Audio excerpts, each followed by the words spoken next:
All right, well, I didn't do my intro because I was so busy, but basically, Saturday, I'm in an FRS. It's a long story, but I can explain. I didn't really want to change the Supra over. I need to put a smaller turbo on it to make it very competitive at autocross. So here we are, FRS run 1 on day 1.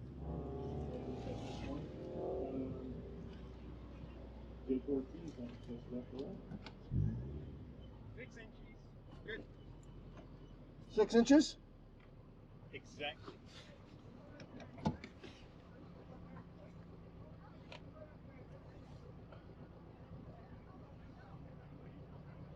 5 seconds. All right, so call Don.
985 plus 1, 61, 985 plus 1.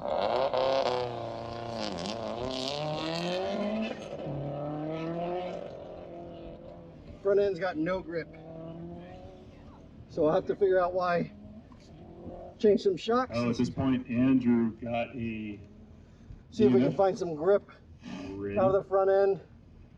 And obviously I just drove poorly because I was trying to scrub brand new sticker tires. So we'll see how it goes in the next run. All right, well, it's day 2 of autocross, and I didn't take any video of day 1 because I'm lazy.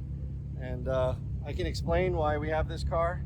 The Supra's turbo is a little laggy, makes it a little unfun, but apparently it's faster, judging by yesterday. But we'll see today if I can drive a little better and get used to, you know, this setup and do a little bit better with it.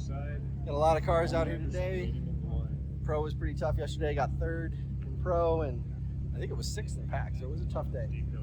But it was the first event in the car with double adjustable shocks and new tires and new everything, so we'll see if what I learned yesterday pays off today in just a few minutes.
Cleans up his run and goes faster by a tenth.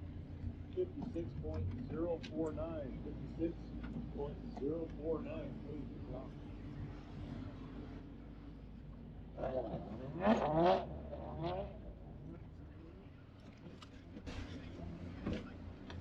So yeah, car's actually decent now. A little push, I just got to drive it tighter. We'll see. All right, as you just saw in those 2 videos, you saw the first video, which was the car after its first run, actually the entire first run, and then immediately afterwards.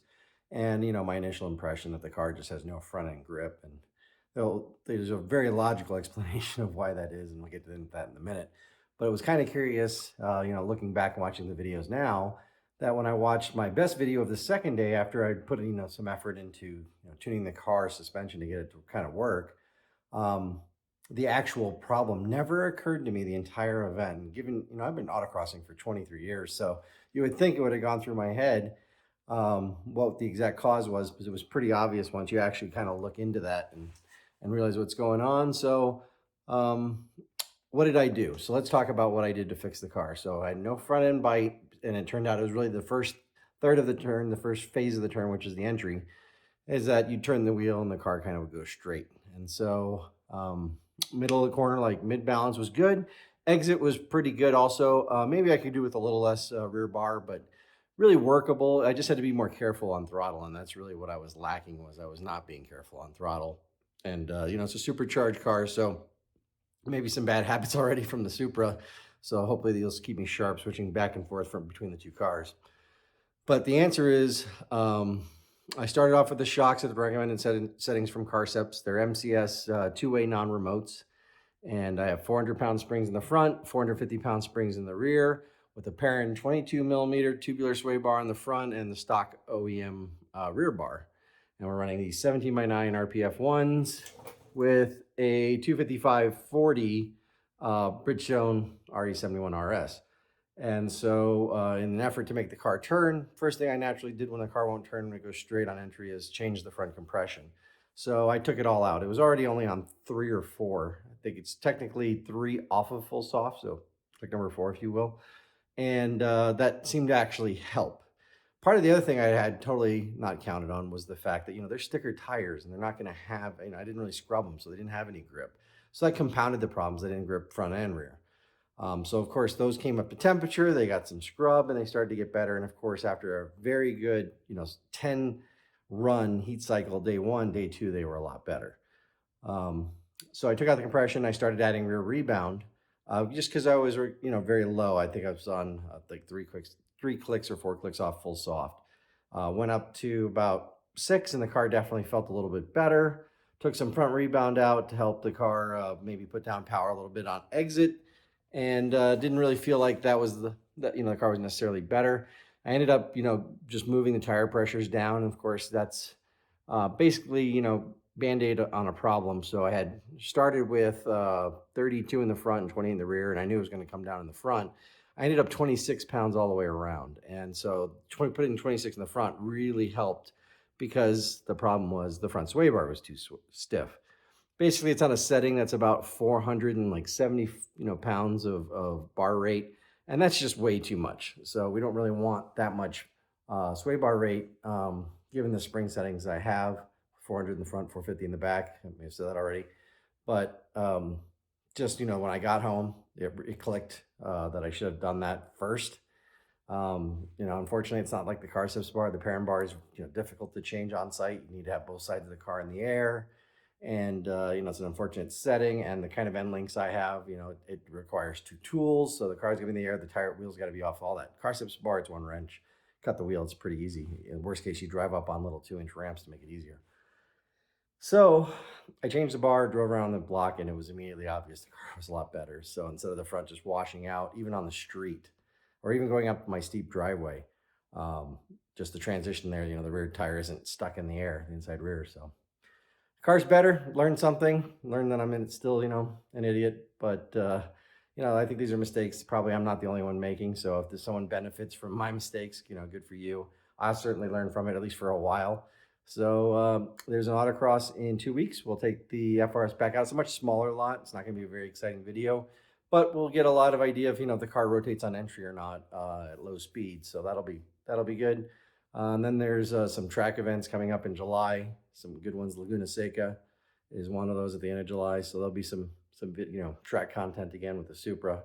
And I may give the Supra another shot at autocross, but I think I can work out the FRS, and it certainly was more enjoyable since it doesn't have turbo lag to that extent.